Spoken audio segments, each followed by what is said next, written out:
आज हम बात करने वाले हैं रिले के बारे। एक ऐसी कहानी जो शुरू होती है रहस्य से और खत्म होती है जज्बातों के तूफान में। ये कहानी है एक चालाक और समझदार आदमी की जो शहर के हर करप्ट इंसान पर नजर रखता है। वो खुद कानून के रास्ते पर नहीं चलता, लेकिन उसका मकसद हमेशा सच्चाई के लिए होता है। लेकिन उसकी जिंदगी में आती है एक लड़की जो उसके सारे नियम, उसकी सोच और उसके तौर तरीके सब कुछ बदल दी। अब सवाल ये है कि क्या वो अपने सिद्धांतों पर कायम रह पाएगा या इस बार दिल की सुनकर वो सब कुछ दांव पर लगा दे। तो चलिए अब समय को और ना गवाते हुए शुरू करते हैं आज की इस अमेजिंग कहानी। Hollywood screen presenting relay.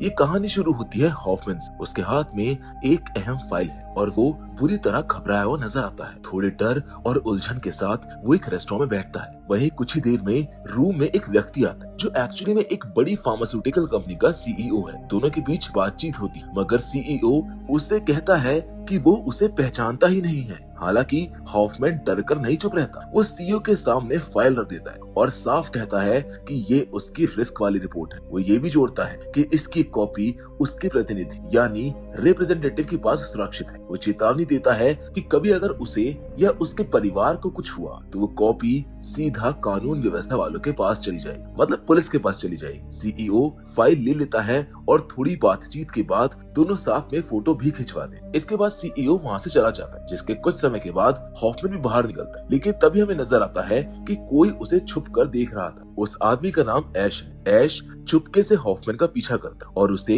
रास्ता बताता है कि कैसे सुरक्षित निकलना है। धीरे धीरे हॉफमैन सुरक्षित रूप से निकलने में कामयाब हो जाता है, जहाँ बाद में स्पष्ट होता है कि ऐश ही हॉफमैन का प्रतिनिधि था, यानी उस फाइल की दूसरी कॉपी ऐश के पास ही है। घर पहुंचते ही हॉफमैन ऐश को एक मैसेज भेजता है, जिससे पता चलता है कि डील हो चुकी है और हॉफमैन ने ऐश को उसका हिस्सा दे दिया है। इसके बाद ऐश वो फाइल लेकर किसी लॉकर में सुरक्षित कर देता। यानी अभी मामला शांत दिखता तो है, लेकिन वो शांत हुआ नहीं है। अब यहाँ से सीन बदलता है और हम सैरा को सड़क पर चलते हुए देखते। उसी वक्त डॉसन नाम का एक आदमी उसका पीछा कर रहा होता और थोड़ी देर में सैरा किसी कटनी के पास पहुंचती। वो उसको सब कुछ खोलकर बयां करती। वो बताती है कि वो पहले एक फार्मास्यूटिकल कंपनी में काम किया करती, जहाँ सैरा आगे ये भी बताती है कि उसने कंपनी के लिए एक ऐसी दवा बनाई थी जो सचमुच क्रांतिकारी थी। मगर बाद में उसने नोटिस किया कि इस दवा से कुछ लोगों को फूड एलर्जी जैसी गंभीर परेशानियां हो रही। और जब वो ये रिपोर्ट अपने सीनियर के पास लेकर गई तो सीनियर ने रिपोर्ट में जानबूझकर बदलाव कर दिया और सब कुछ ठीक लिख दिया। सहरा ये नहीं समझ पाती है कि वो लोग ऐसा क्यों कर रहे हैं। उसे पता चलता है कि उनकी इस लापरवाही से लाखों लोगों की जान जोखिम में पड़ सकती है। और जब इससे कंपनी के अंदर वालों को खतरा दिखा कि सहरा सच बोल सकती है, तो उन्होंने पहले उसे दूसरे विभाग में ट्रांसफर किया और फिर 2 महीनों के बाद उसे नौकरी से निकाल दी। मगर परेशानी यहीं पर खत्म नहीं हुई थी। उसके बाद से लगातार उसको तंग किया जाने लगा, उसे धमकियां दी गई और उसे ऐसा लगने लगा कि शायद उनकी नजरें अब सैरा और उसके परिवार पर भी हैं, क्योंकि उसने फाइल की एक कॉपी अपने पास रखी थी। दिन रात डर के साए में जीते हुए सैरा अब बस शांत नहीं रह पाती। एंड में वो अटॉर्नी के पास जाती। अटॉर्नी उसकी बात ध्यान से सुनता है और फिर उसको एक नंबर देता है। वो कहता है कि ये लोग मदद कर सकते हैं, लेकिन वो गारंटी नहीं देता है कि ये लोग कौन है। बस इतना भरोसा देता है कि अगर ये लोग आपकी मदद करेंगे तो आपका मामला संभल जाएगा। अब सैरा जैसे ही बाहर आती, वो पाती है कि उसकी गाड़ी में आग लगा दी गई है। ये सब देखकर उसका डर और गुस्सा दोनों बढ़ जाते हैं। अब हालात उसके पार से बाहर हो जाते हैं। वो तुरंत उसी नंबर पर कॉल करती है जो अटॉर्नी ने दिया था, जहाँ सैरा अपना वॉइसमेल उनको भेज देती। जबकि दूसरी ओर हम ऐश को देखते हैं जो एक थेरेपी सेशन से लौट रहा होता है। उसका सेशन खत्म होते ही उसे सैरा का वॉइसमेल मिलता है। पूरे मामले की गंभीरता समझते हुए वो सैरा की प्रोफाइल और सोशल मीडिया की जांच करता। अब तस्दीक होने पर ऐश फैसला करता है कि वो मदद करेगा, लेकिन वो सीधे कॉल नहीं करता है। वो रिले कम्युनिकेशन डिवाइस का इस्तेमाल करता है ताकि कोई उसको ट्रेस ना कर सके। इस डिवाइस के जरिए जो भी संदेश पहुंचते हैं वो लिखकर भेजे जाते हैं ताकि किसी भी तरह के ट्रैकिंग से बचा जा सके। सैरा जो बोलती है उसे टाइप करके ऐश तक भेजा जाता है और ऐश की बातें भी लिखकर सैरा तक पहुंचती। यानी अब दोनों के बीच आवाज नहीं बल्कि सुरक्षित लिखित कम्युनिकेशन चल रहा है। सैरा सब कुछ बताती और कहती है कि वो अब बहुत डरी हुई है। पहले उसके मन में ये विचार आता था कि सब कुछ छोड़कर यहाँ से भाग जाए, लेकिन अब वो भागना नहीं चाहती है क्योंकि ये दवा मामूली नहीं है। कुछ लोगों में इसके हल्के साइड इफेक्ट्स आते हैं, जबकि कुछ में तो कैंसर जैसी गंभीर बीमारी भी हो सकती है। इसके बावजूद कंपनी इस बात से बेपरवाह है। उसने कुछ समय पहले सैरा को पैसे का ऑफर भी दिया था, जिसे सैरा ने ठुकरा दिया। मगर अब हालात इतने खराब हो गए हैं कि उसके दिमाग में बार बार दो बातें झलकती है। कभी लगता है कि लोगों की मदद करनी चाहिए और तभी लगता है कि पहले अपनी जान की सुरक्षा कर ले। वहीं और भी डर की बात यह है कि उसके घर के बाहर एक वैन लगातार खड़ी रहती है। ये सब सुनकर ऐश कहता है कि संभव है तुम्हारा फोन भी टैप हो रहा हो, इसीलिए तुम्हें फोन इस्तेमाल नहीं करना चाहिए। और सचमुच कुछ दिनों में पता चलता है कि डॉसन की पूरी टीम सैरा की हर गतिविधि पर नजर रख रही है। उन्होंने रिले कम्युनिकेशन की लोकेशन भी ट्रैक कर ली थी। हालांकि कंपनी की इंट्रिंसिक पॉलिसी इतनी सख्त है कि वो कई मामलों का कोई रिकॉर्ड नहीं रखती, इसलिए सीधे तौर पर कोई सबूत हाथ नहीं आता है। दूसरी ओर सैरा सतर्क रहते हुए एक नया सिम कार्ड खरीदती है और उसी से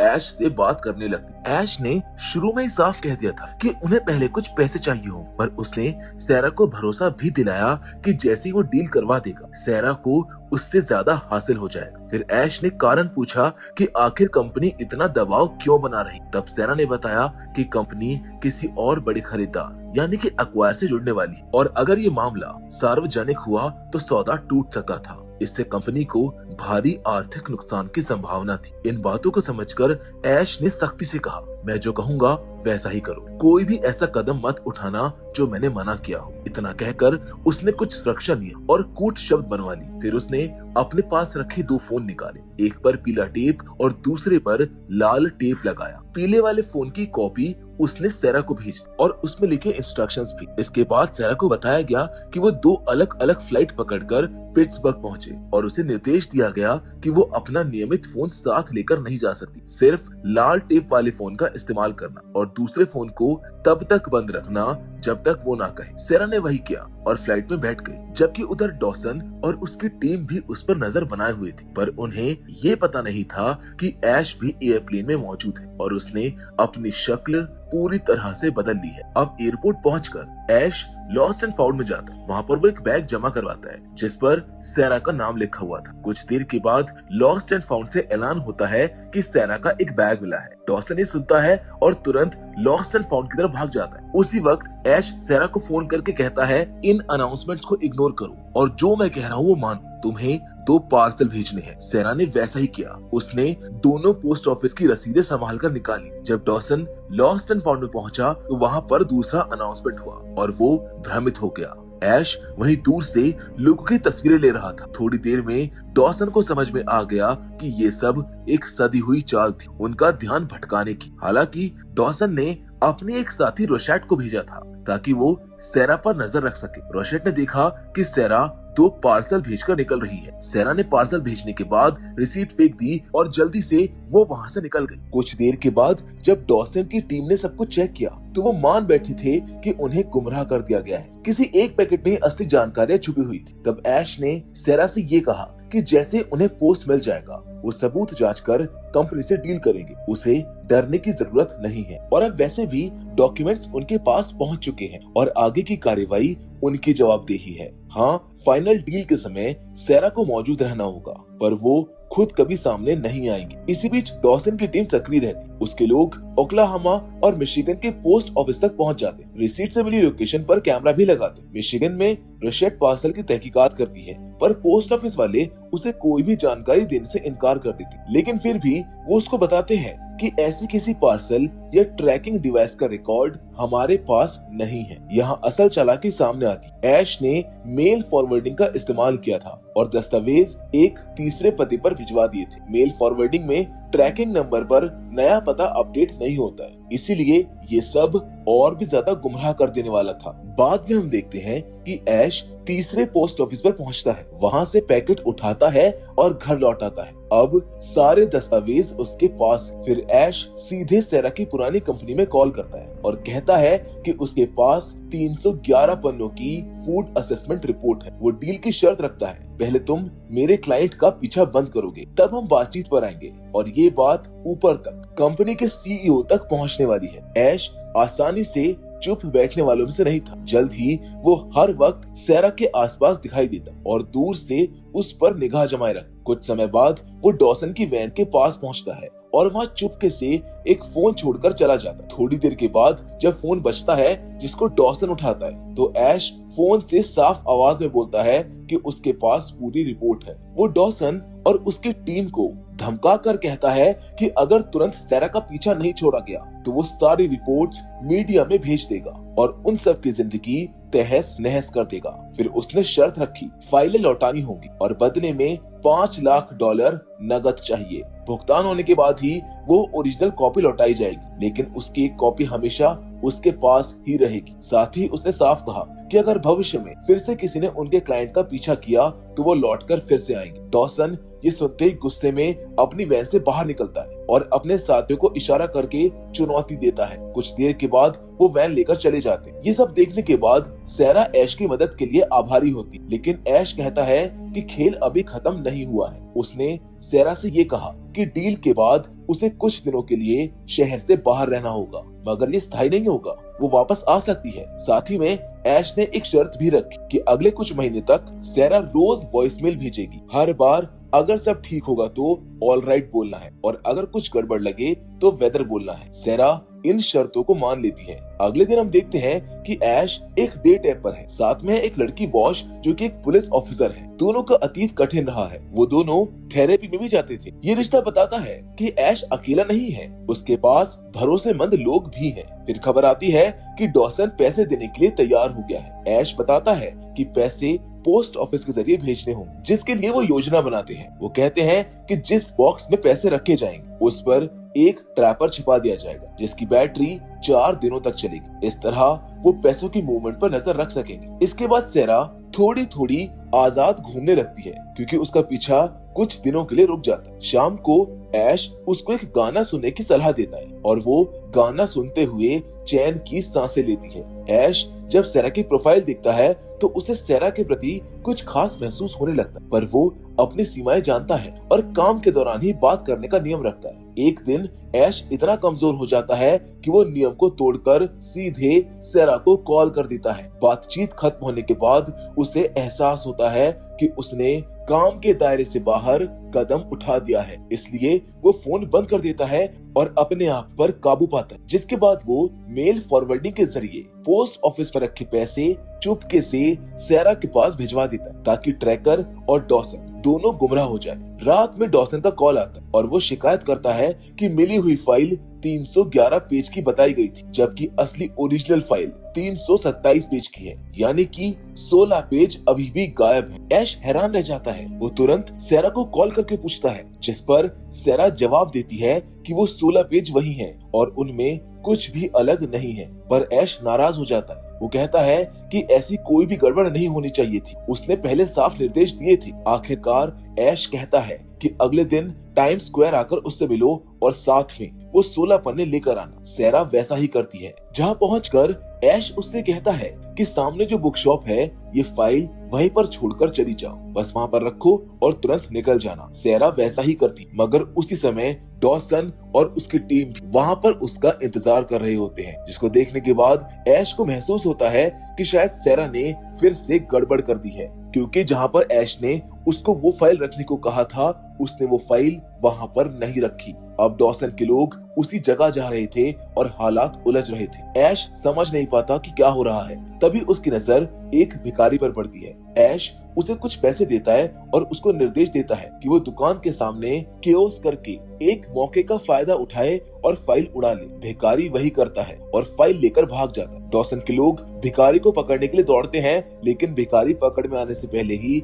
ऐश के पास पहुंचकर उसको फाइल दे देता है। घर लौटते ही ऐश तुरंत डॉसन को कॉल करता है और कड़क लहजे में कहता है कि उसने उन्हें पहले ही मना किया था कि कोई चालाकी या पब्लिक जगहों पर पीछा करना नहीं चलेगा। वो चेतावनी देता है कि अगर ऐसा दोबारा हुआ तो वो सारी फाइलें सार्वजनिक कर देगा। डॉसन शर्मिंदा होकर घबरा जाता है और उससे माफी मांगता है, जिसके बाद ऐश सिक्योरिटी के लिए बोलता है कि अब फाइनल डील सिर्फ सैरा और कंपनी के सीईओ के बीच ही होगी, किसी तीसरे को वहां पर आने या दखल देने की इजाजत नहीं होगी। डॉसन को ये शर्त माननी पड़ती है और मामला नेक्स्ट स्टेप पर पहुंच जाता है। डॉसन आखिरकार मान जाता है। वो तुरंत सैरा को कॉल करता है और फाइनल डील के बारे में बताता है। डील गुरुवार को होने वाली है और इसमें केवल सैरा और कंपनी के ओनर ही शामिल होंगे। तब तक के लिए सैरा को रोज कॉल करना है, पर जवाब बस 2 शब्दों में देना है, वेदर या फिर ऑल राइट। इन शब्दों से ऐश ये पता लगाएगा कि सब कुछ ठीक है या फिर कुछ गड़बड़ है, और इस बीच हर कोई सतर्क और शांत रहेगा। पर उसी रात हॉफमैन सैरा को कॉल करता है और टूटकर बताता है कि अब वो खुद को बर्दाश्त नहीं कर पा रहा है। वो कहता है कि उसके हाथों पर खून है, कई लोग मारे गए हैं और उनका भी दोष है। हॉफमैन का गम और पछतावा सुनकर सब चौंक जाते हैं। इतना कहकर वो फोन रख देता है और सब एक गहरी बेचैनी में डूब जाते हैं। अगले दिन ऐश थेरेपी सेशन पर जाता और पहली बार अपने बारे में बेबाकी से बताता। वो कहता है कि असल में मेरा नाम जॉन है और वो एक मुस्लिम परिवार से है और उसके धर्म में शराब पाप मानी जाती है। फिर वो बताता है कि 11 सितंबर के बाद न्यूयॉर्क में उसके लिए जीना मुश्किल हो गया था और इसी कष्ट में उसने शराब पीना शुरू कर दिया। उसके जीवन में कई झगड़े और मारपीटें हुई और कुछ समय के बाद वो वॉल स्ट्रीट पर काम करने लगा, जहाँ पर वो आगे ये भी बताता है कि वहाँ उसने कई गलत काम देखे और आवाज उठाने की कोशिश भी की, पर धमकियां मिली, कुछ पैसे दिए गए और एक नॉन डिस्क्लोजर एग्रीमेंट भी साइन करवाकर उसको छोड़ दिया गया और बोला गया कि दोबारा ऐसी गलती नहीं होनी चाहिए। उस रात उसकी हालत भी वैसी ही थी जैसी हॉफमैन की थी। हॉफमैन की बातों ने उसे सोचने पर मजबूर कर दिया कि शायद हॉफमैन जिंदा नहीं रह पाएगा। इन सब खुलासों पर थेरेपी रूम में मौजूद लोग सहानुभूति दिखाते। फिर ऐश फाइनल डील की तैयारियों में लग जाता और सैरा को एक जगह मिलने को कहता। अब ऐश बाहर बैठकर टेबल की तरफ निगाहें लगाए रखता और सैरा के आने की उम्मीद करता, लेकिन घंटों बाद भी वो नहीं आती। ऐश कॉल करता है पर सैरा फोन नहीं उठाती। उसे समझ में आता है कि कुछ तो गड़बड़ है। ऐश सैरा के घर की ओर निकलने वाला होता है कि उसको सैरा का एक संदेश मिलता है। उसने लिखा था कि शायद डॉसन ने तुम्हें पहचान लिया है, तुम्हारा नाम उसके पास भी है, इसलिए अब वो अकेले डील के लिए जाएगी। वो नहीं चाहती कि ऐश फंसे। ये पढ़कर ऐश को महसूस होता है कि सैरा की जिंदगी खतरे में है। वो तुरंत दौड़ता है और उस जगह पहुंचता है जहां पर सैरा है। वो फायर अलार्म बजा देता है। अलार्म की आवाज में भगदड़ मचती है और जब सैरा भागने लगती है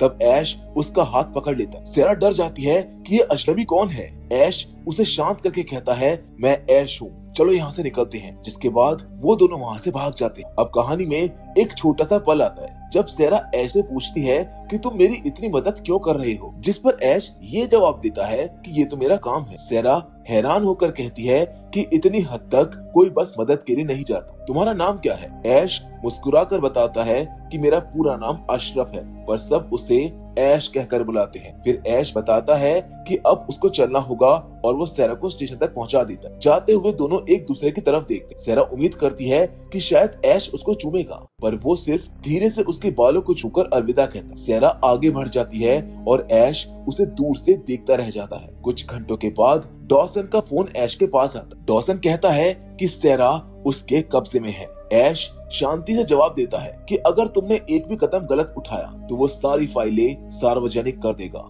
और फिर ऐश कटाक्ष करता है, अब तुम्हें ये बात समझनी चाहिए, डॉसन अब पूरी तरह से हावी हो चुका है। वो ठंडे लहजे में ऐश से कहता है, अब सारे पत्ते मेरे हाथ में, मुझे बाकी की फाइलें चाहिए। तुम्हारे पास सिर्फ एक रास्ता बचा है, बता दो कि फाइलें कहाँ छुपाई हैं, मैं खुद जाकर उनको ले आऊंगा, फिर तुम्हें और सैरा दोनों को छोड़ दूंगा। लेकिन ऐश जानता है कि अगर उसने लोकेशन बता दी तो उसकी और उसके बाकी साथियों की जान खतरे में पड़ जाएगी, इसीलिए वो कुछ भी बताने से इनकार कर देता है और कुछ देर तक सोचने के बाद एक प्लान बनाता है। सुबह सुबह ऐश मैसेज भेजता है वॉश को, वही पुलिस ऑफिसर जिससे उसकी मुलाकात पहले हुई थी। वो उसे मदद के लिए बुलाता है और खुद निकल पड़ता है सैरा के घर की ओर। लेकिन जैसे ही वो वहाँ पर पहुँचता है उसे शक होता है, क्योंकि पास में वही वैन खड़ी थी जिसे डॉसन इस्तेमाल किया करता था। इससे पहले कि वो कुछ समझ पाता, डॉसन के आदमी उसको पकड़ लेते। ऐश को पीट कर वैन में डाल दिया जाता है। वहाँ पर उसकी नजर पड़ती है सैरा पर, जिसे